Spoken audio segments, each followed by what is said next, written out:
History rarely forgives those who defeat empires, especially when they are women. Long before Rome ruled the world, before Persia believed itself unstoppable, there was a queen whose name the victors tried to erase. Her name was Tomyris. She ruled the Massagetae, a nomadic people of the vast Central Asian steppes. They were not builders of grand palaces. They left no marble statues, no towering temples. What they had instead was something far more precious: freedom, and they defended it with their lives. To the south, a shadow was growing. The Persian Empire, under the legendary Cyrus the Great, was expanding at an astonishing rate. Kingdom after kingdom fell under its rule. Entire cities surrendered before the Persian armies even arrived at their gates. At its head stood a man history would later call merciful, brilliant, invincible. But Cyrus wanted more. He wanted the endless steppes, and he believed Tomyris would be an easy conquest. After all, she was a woman, a widow, a ruler of nomads. How could she possibly stand against him? Cyrus sent lavish gifts. He sent marriage proposals. He sent diplomatic smiles that hid a conqueror's ambition. He offered her a choice: marry him, and her lands would be absorbed into his empire without bloodshed, or face his unstoppable army. Tomyris refused, not with anger, not with fear, but with a cold, unshakable clarity. She sent a message back to the great king. "You rule your people," she told him, "and I rule mine. Cross into my lands, and you will learn the true cost of your ambition." Cyrus ignored the warning. Empires always do. He crossed the border, but not with honor. He used deception. He laid a trap, leaving behind fine food and strong wine. The Massagetae, unaccustomed to such drink, celebrated their find. Cyrus's forces then swept in and slaughtered the intoxicated warriors. Among those captured was Tomyris's own son. Humiliated and defeated, he took his own life in captivity. When the news reached Tomyris, a chilling silence fell over the steppe. She did not scream. She did not mourn for all to see. Instead, she sent one final message to Cyrus the Great, a promise. "You thirst for blood," she said. "I will give you more than you can ever drink." This was no longer a matter of politics or territory. It was war. And Cyrus had just challenged the one enemy he could never understand, a mother with nothing left to lose. In the next part, Tomyris gathers her people, sharpens her resolve, and prepares to face the greatest empire of her time. The battle that follows will not just decide the fate of her people, it will echo through history. Thanks for watching, and don't forget to subscribe for the rest of this incredible story. The steppe had no walls, it had no grand cities to defend, no gilded thrones to protect. What the steppe had was memory. And when Queen Tomyris called her people, the Massagetae, together, she didn't speak of building an empire or seeking glorious revenge. She spoke of something far deeper: betrayal. She spoke of broken oaths and a so-called great king who used deception instead of courage. Among the Massagetae, this was the ultimate sin. These were a people practically born on horseback, raised with the belief that a clean, honorable fight mattered more than victory itself. Cyrus's trick, leaving behind wine, faking a retreat, and then slaughtering those who fell for his trap, violated the very core of their warrior code. And so, Tomyris didn't just command an army, she united a people. Warriors flocked to her banner not because they were ordered, but because they chose to. Men and women rode side by side, their resolve forged in shared anger. In the camps, elders sharpened blades while mothers fitted armor onto their sons and daughters. The entire steppe began to move as one single, unstoppable body. Meanwhile, the Persian Empire prepared in its own way. Cyrus the Great was confident. He believed the hardest part was already over. He had killed Tomyris's son, Massagetae. In his mind, he had proven the superiority of Persian strategy. Now, he expected the grieving queen to break. He expected her to surrender, to beg for mercy, or maybe just retreat deeper into the vast, empty plains. What he completely underestimated was her silence. Tomyris didn't give him the open battle he craved. She refused Persia, the decisive, glorious clash it was built for. Instead, her forces became like ghosts. They harassed Persian supply lines, striking with lightning speed before vanishing back into the endless landscape. They'd hit a foraging party here, an isolated unit there, and disappear before a proper response could be mounted. With every passing day, the massive Persian army marched farther and farther into the steppe, away from familiar rivers, away from the certainty of their well-supplied empire. Every mile they marched, the sun beat down, the water grew scarcer, and their strength slowly bled away. a chilling realization began to dawn on Cyrus. He was no longer the hunter. He was being led. He was being drawn into a trap.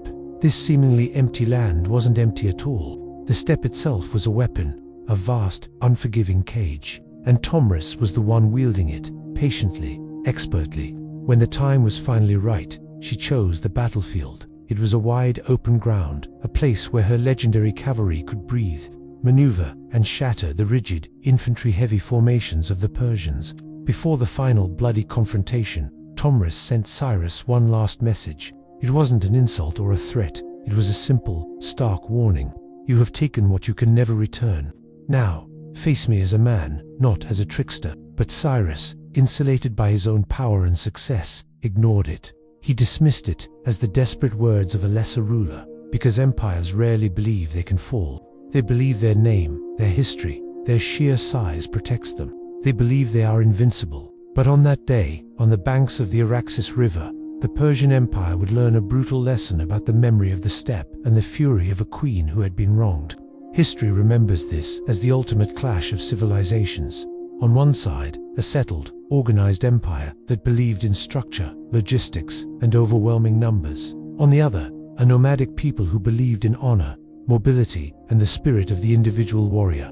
It wasn't just an army that Cyrus faced. It was a force of nature, an entire culture united by a single purpose.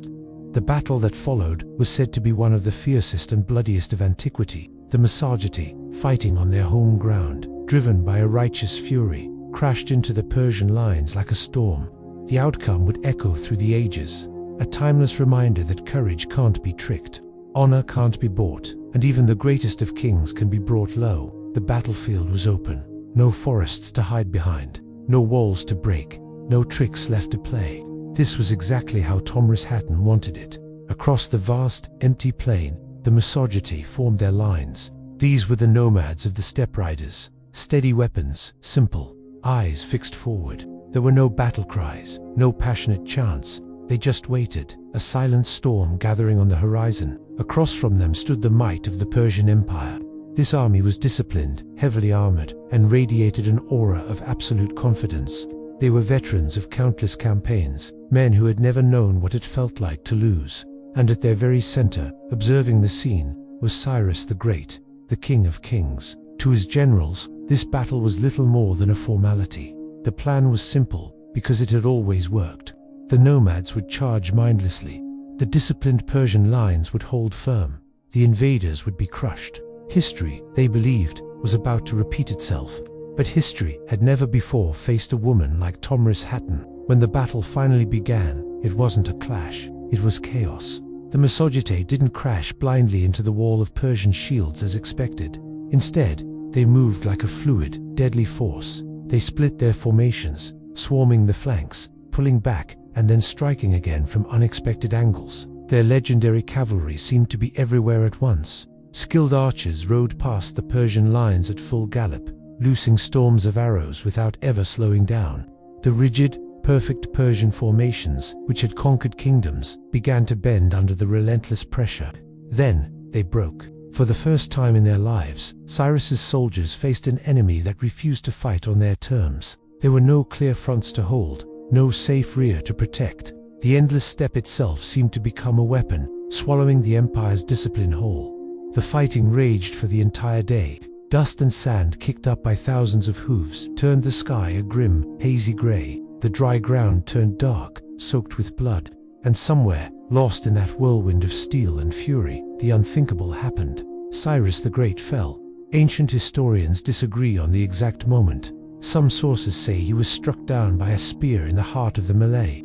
Others claim a stray arrow found its mark. But what they all agree on is this: Cyrus the Great, the conqueror of empires, died on that battlefield, defeated by an army of nomads led by a woman he had underestimated. When the battle finally ended and the dust began to settle, the legendary Persian army was shattered. The few survivors fled south, carrying with them news so unbelievable, no one in the empire would want to hear it. Amidst the silence and the fallen, Tomyris stood. She wasn't celebrating. There was no joy in her victory. She was searching. She had a promise to keep. When the body of Cyrus was finally found and brought before her, Tomyris gave a solemn order. She had his head placed into a wineskin, a vessel filled to the brim with human blood. Looking down at the face of the man who had caused her so much pain, she spoke the words that history would never forget. "You thirsted for blood. Now, drink your fill." This wasn't an act of triumph, it was closure. It was a queen fulfilling a dark vow made to a king. But even in this moment of ultimate victory, Tomyris understood a crucial truth. Empires do not forgive humiliation. They remember, and her fight for her people was far from over. Cyrus the Great was dead. The founder of the vast Achaemenid Empire, the King of Kings, had fallen in battle. For most of the ancient world, this should have been the end of the story, a footnote in the grand narrative of Persia. But empires don't just die with their rulers. They reorganize. They rewrite history. They wait. After the battlefield fell silent, something unexpected happened, or rather, something didn't happen. The victorious Massagetae, led by Queen Tomyris, did not march south. They didn't sack Persian cities or demand tribute. Why? Because Tomyris had never wanted an empire. She wanted balance. She wanted justice for the death of her son and the invasion of her lands. With that accomplished, her people returned to the steppe, to their herds, to a life that leaves no grand monuments behind. No towering columns were carved with her name. No gold coins carried her face. And in a world obsessed with legacy written in stone, this became her greatest vulnerability. Persia survived. Of course it did. Within a few years, new kings sat on the throne. The empire continued its relentless expansion, and with that expansion came control over history itself. Persian scribes, eager to please their new masters, began to reshape the narrative. Cyrus wasn't defeated by a superior strategist. He was a hero who fell tragically to barbarians. Greek historians, like Herodotus, were fascinated by the drama. They loved a good story. But even they were uncomfortable with the core truth of it. A woman, a queen from the so-called fringes of civilization, had utterly shattered Persia's image of invincibility. That detail was inconvenient.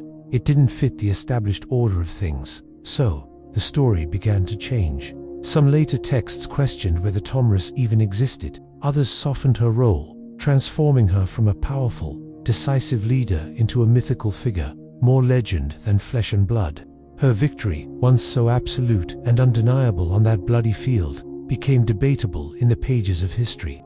This is how the powerful silence those they cannot defeat. They don't argue with you. They simply erase you from the conversation. Tomyris Hatton ruled for many years after the war. She successfully kept her people independent in a world being rapidly swallowed by empires. No foreign banners crossed her lands again in her lifetime. But that peace came with its own price. The steppe remained free, and because it was free, it remained largely invisible to the record keepers of the world. Meanwhile, Tomyris's legacy lived on only in the stories told around campfires, passed down from one generation of nomads to the next. Without cities, without written records, memory becomes fragile, as delicate as smoke rising into the night sky.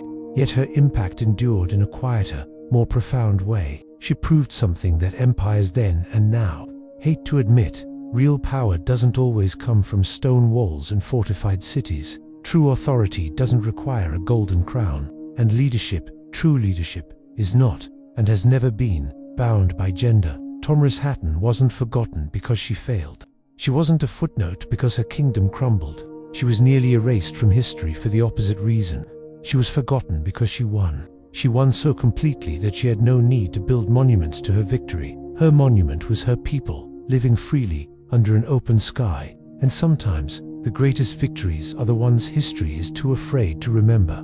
For centuries, empires rose and fell, each telling the same story. Power belongs to those who build cities, write laws, and leave monuments of stone. But Tomyris Hatton fit none of these descriptions, and that made her dangerous. Ancient historians like Herodotus wrote about her, but they did so cautiously. He told the core of her story, the great battle, the death of Cyrus the Great, yet he wrapped it in layers of uncertainty. ULLC phrases like it is said, or some claim repeated over and over. This wasn't because he didn't know the facts. It was because he was uncomfortable. A nomadic queen who defeated the founder of the mighty Persian Empire simply didn't fit the worldview of settled civilizations. It was a story that broke all the rules. So, slowly but surely, Tomyris began to shift from a historical figure into a legendary anomaly. Over the centuries, scholars debated her very existence. Was she a real woman, or just a symbolic character? Was she one leader, or a composite of many? Was her story just a wild exaggeration? But notice what they never really questioned: the defeat of Cyrus. That part of the story always remained. The problem wasn't the event itself. The problem was who caused it. Modern archaeology and comparative records have since confirmed that the Massagetae, her people, absolutely existed. They confirmed there was a catastrophic Persian defeat right there in that region, and they confirmed that Cyrus the Great died there. So Tomyris Hatton stands at this fascinating intersection of hard evidence and historical denial. Interestingly, in the Turkic and Central Asian oral traditions, her story never faded. She wasn't remembered as a myth or a legend, but as a true ruler who put her people above everything else, above expansion, above ego, above conquest. She was a leader who ended a war by refusing to start another one, a defender who fought only when she had no other choice. In recent decades, historians have started to reassess her role in history. They're no longer seeing her as some strange exception to the rule, but as powerful proof that leadership in the ancient world was far more diverse and complex than our textbooks have led us to believe. The story of Tomyris Hatton forces us to ask a question that history often tries to avoid. How many other leaders like her were simply erased because they didn't leave an empire behind? How many incredible victories were buried because they challenged the idea of inevitable domination by the powerful? She remains an unsettling figure even today, because she reminds us of a fundamental truth. Not all power seeks to rule the world. Some power exists for a much simpler, and perhaps nobler, purpose: to protect freedom. In the grand story of history, we are taught to celebrate the conquerors. Alexander, Caesar, Genghis Khan, names etched into eternity because of the vast lands they seized and the empires they built. Their greatness is measured in miles, in cities burned, and in crowns won. But what if true greatness isn't about expansion? What if it's about knowing when to stop? This is the story of a leader who did something far rarer than conquer the world. She saved her own. This is the story of Tomyris Hatton. Imagine the 6th century BC.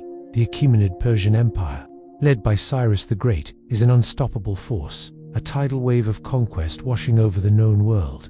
Kingdom after kingdom falls. From the Mediterranean to the Indus Valley, everyone bends the knee. Everyone, that is, except a nomadic tribe of warriors roaming the vast harsh steppes of Central Asia, the Massagetae, and their queen was Tomyris. Cyrus, ever the strategist, first tried diplomacy, or what passed for it back then. He proposed marriage to Tomyris. It wasn't a romantic gesture, it was a political power play. Marry me, and your lands become my lands. Your people become my subjects. Tomyris saw right through it. She was a queen, not a prize to be won. She refused him flatly. Her rejection was an insult Cyrus couldn't ignore. If he couldn't take her kingdom by marriage, he would take it by force. So, the Persian war machine, the most formidable army on the planet, marched towards the lands of the Massagetae. Tomyris, knowing the fight of her life was coming, sent Cyrus a message. She warned him to stay on his side of the river that marked their border. "Rule your own people," she said, "and let us rule ours." It was a plea for peace, but also a quiet promise of war if he crossed. Cyrus, arrogant in his string of victories, dismissed her warning. He devised a cruel trick. He crossed the river and set up a camp, intentionally leaving it lightly guarded and filled with wine, a luxury the Massagetae were unaccustomed to. He then retreated, luring a portion of Tomyris's army, led by her own son Spargapises, into the trap. The Massagetae warriors, finding the abandoned camp, celebrated their easy victory with the Persian wine. They drank until they were incapacitated. Then, Cyrus returned and slaughtered them, taking Spargapises prisoner. When Tomyris heard what had happened, her grief was immense, but it was quickly forged into a cold, unyielding resolve. Her son, shamed by his capture, took his own life while in Persian custody. Now, it was personal. Tomyris sent Cyrus one final, chilling message. "You thirst for blood, Cyrus," she vowed. "I will give you your fill." This wasn't a threat from a grieving mother. It was a promise from a warrior queen. She gathered her entire force. This would not be a skirmish. It would be the final battle. The two armies met on the open steppe. Ancient historians describe it as one of the fiercest battles ever fought in the ancient world. The Massagetae, fighting for their homes, their freedom, and their queen, were relentless. They were not professional soldiers in the Persian sense. They were a people united, fighting for survival. They were underestimated. And on that day, the unstoppable Persian Empire was stopped. the Massagetae army crushed the invaders, and in the chaos of the battle, Cyrus the Great, the king of kings, the man who had conquered nations, was killed. Tomyris had kept her promise. Legend says she found his body on the battlefield. She had a wineskin filled with human blood, and plunging his head into it, she declared, "I warned you I would quench your thirst for blood, and so I have." Now, here is where Tomyris Hatton's story truly departs from the script of history. What would Caesar have done? Or Alexander? They would have marched on Persia. They would have sacked its cities, seized its treasures, and claimed the throne. Victory was just the first step towards domination. But Tomyris did not do that. She did not chase glory. She did not seek revenge beyond the justice she had promised. She had protected her people. She had defended her land. Her goal was not to build an empire, but to prevent one from consuming her.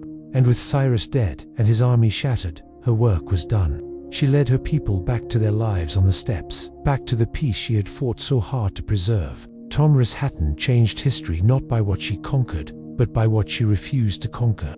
By killing Cyrus, she shattered the myth of Persian invincibility at a critical moment. It sent a shockwave across the ancient world. Empires could bleed. Rulers were not gods. This lesson echoed for generations, influencing the strategies of nations from Greece to India. Her leadership wasn't about power, it was about trust.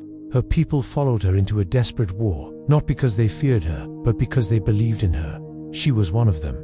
She eventually died, not on a golden throne in a conquered palace, but among her people, in her own free land. No grand tomb marks her passing.